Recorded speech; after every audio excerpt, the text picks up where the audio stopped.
shirt. This is the man they love. Well, the Cup's exclusive. The Spain Cup at Liverpool is an institution. And if you're a member of the Cup, you feel as if you're a member of a big society. Not everyone who wore red loved Shankly. Not every name he raised ever forgave him. Behind the chants, there were men still clenching their teeth.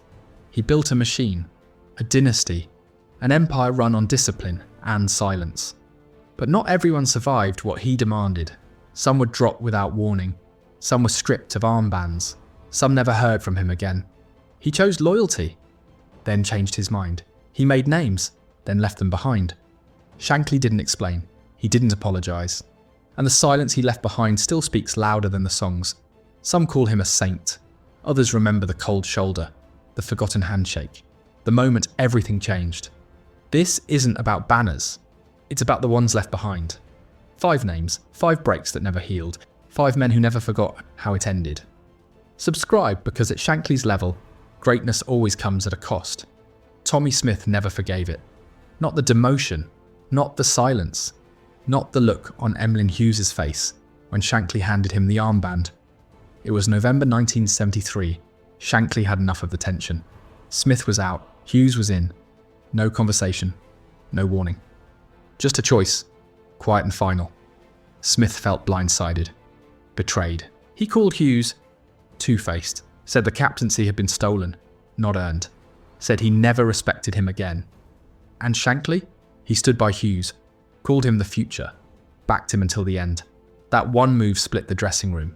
Older players never trusted Hughes after that. Smith never let it go. Even years later, the grudge still lived in interviews, memoirs, and clenched jaws. They shared the same badge. But after that day, they played on opposite sides of the silence. Shankly didn't flinch. He picked his man, and left Smith with more trophies than thank yous. 1 armband, 2 enemies, and a scar no apology ever covered. He scored the goal that changed Liverpool history. 1965, FA Cup final, extra time. It was St John who flew through the air and buried Leeds. He gave Shankly his first ever FA Cup, and yet, the fall came fast and quiet. By 1970, Shankly was remaking the squad. The John wasn't part of the plan. The player who once shaped the club's future was now seen as part of its past. No farewell, no parade, no thanks. Just a transfer to Coventry. Years later, St John couldn't hide the sting. He admitted he felt dumped, said Shankly never called, never explained. Just moved on like loyalty was disposable. The press didn't notice. Fans barely blinked. But inside, St John never forgot the silence. He once said, "When you've given everything and the phone doesn't ring, that's when you learn what football really is." He didn't hold public grudges, didn't throw punches in interviews. But the wound never fully closed. He was Shankly's warrior. But warriors don't always get statues. Sometimes they don't even get a goodbye. He was elegance in motion, a winger who could glide past defenders like they weren't there. At his peak, Peter Thompson was untouchable. Fast, fluid, fearless. Fans sang his name. Journalists praised his style. Even Shankly once called him the best left winger in the country. But time doesn't ask for permission, and injury doesn't care about loyalty. As Thompson's knee problems worsened, the tone changed, the warmth disappeared, and Shankly, the man who'd once defended him to the press, turned cold. He had no time for injured players. That was the phrase whispered in corridors, and with Thompson he proved it. There was no grand farewell, no public gratitude, just a silent phase-out, from starting innings to the shadows until he was gone.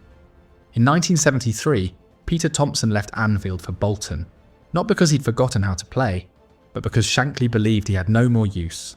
That's what hurt, not the injury, but the exile. The sense that once you couldn't run for him, you no longer mattered. Peter Thompson's name lives on, but his final Anfield chapter was written in frost. He was the spine of the revolution, the man Shankly built his empire around. When he arrived in 1961, Shankly told reporters, "Take a walk around him, he's a colossus." And he was. For over a decade, Ron Yates was Liverpool's anchor, the first to lead them back from the second division, the first to lift the FA Cup in red. A towering captain, a name sung in every corner of Anfield, but no crown lasts forever. And in Shankly's kingdom, sentiment never ruled. By 1971, Yates was ageing, his legs slower, his shadow not quite as long, and Shankly, ruthless as ever, made his decision. Quietly. He never told me to my face, Yates would later admit. I just knew I was finished. No conversation, no thank you, just silence. One day you're the captain, the next you're a spare part. That was the cruelty. Not being dropped, but being erased. He moved on to Tranmere Rovers. No fanfare, no ceremony.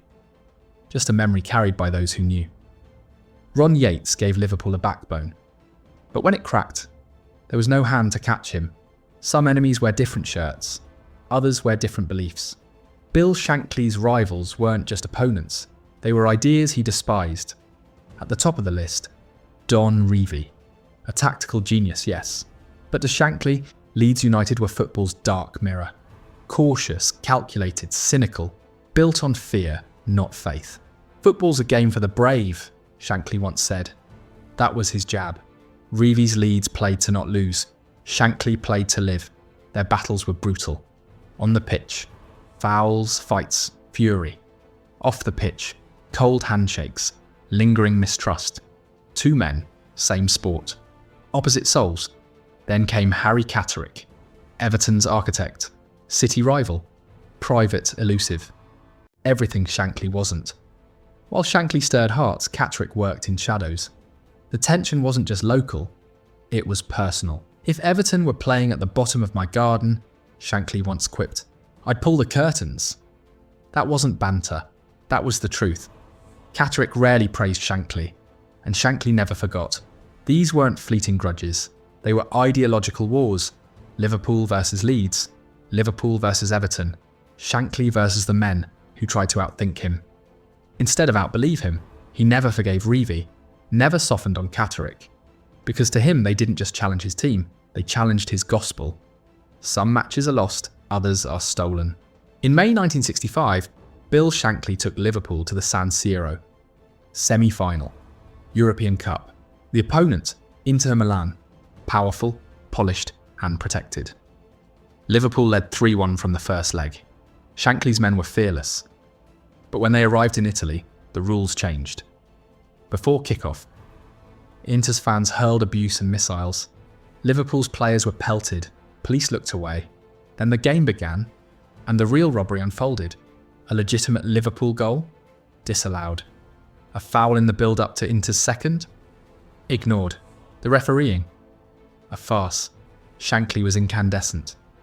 It was fixed, he growled. Bent from the start. The British press agreed. One paper called it a disgrace to football. Another simply wrote, Liverpool were mugged. The San Siro echoed with roars, but the hearts of Shankly's men cracked in silence. Years of work, undone by corruption. And the pain never left him, not in retirement, not even on his deathbed. Because this wasn't just defeat, it was betrayal. A moment when football's dream turned into a nightmare, and a working-class army was robbed by the powerful. For Shankly, justice mattered. And that night, football failed it. Bill Shankly didn't win like others. He didn't inherit a dynasty. He forged one. When he arrived in 1959, Liverpool were buried in the second division. Forgotten, outpaced, outmuscled.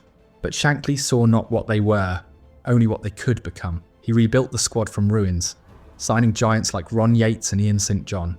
He walked into Melwood, saw a wasteland, and turned it into a fortress. Anfield was no longer just a stadium. It became a temple of belief. Within 5 years, they rose. In 1962, promotion. Then came the Avalanche, First Division champions in 1964, again in 1966, again in 1973, and he didn't stop there. The FA Cup arrived in 65, the first in club history. It returned in 74, like an oath fulfilled. Europe followed, the UEFA Cup in 1973. Proof that his fire reached beyond England. In total, Shankly managed 784 matches, 407 victories, hundreds of thousands converted to his faith. And behind every number, a belief system sharper than tactics. He spoke of the Holy Trinity, the players, the manager, the supporters. No mention of the directors, he said. They're only there to sign the cheques. His was a football built on sweat and socialism. Everyone worked. Everyone bled. Everyone mattered. He turned chants into scripture, terraces into thunder, a club into a cause. By the time he stepped away, Liverpool didn't just win. They believed. He gave them everything. But in the end, he walked away alone. When Bill Shankly retired in 1974, the timing shocked everyone. Just months after lifting the FA Cup, he handed over the reins to his trusted lieutenant, Bob Paisley. No farewell tour, no grand parade. Just a handshake and a silence that would last the rest of his life. He thought he'd be welcomed back into the fold. But Liverpool moved on. The door to Melwood stayed shut. He wasn't invited to training, wasn't given a role. His presence felt like a shadow, one the new regime didn't want cast across their future. Shankly, the architect of it all, was now just a man in the stands. The Kop still chanted his name, but the club he built no longer made space for him. It broke him quietly. He never said it loud, but those close to him knew. There was hurt beneath the pride, regret beneath the legacy. In 1981, he died of a heart attack at 68. Liverpool had won even more by then. Paisley had taken the empire higher. But the foundation was Shankly's, and when he passed, the club didn't just lose a man. They lost a soul. His ashes were scattered beneath the Kop. His statue stands outside Anfield now, arms outstretched, forever welcoming fans to the house he built with blood and belief. But the truth lingers. The man who made Liverpool great left with a quiet sadness the club never truly answered. That's the price of greatness. Sometimes the crown forgets the hands that forged it. So remember him not as a name on a wall. Remember him as a fire, a force, a voice that once roared. My idea was to build Liverpool into a bastion of invincibility. He did, and if you carry memory for men like this, men who didn't chase applause, but built legacies that outlived them, subscribe, because here, we don't forget the architects, we remember the price they paid.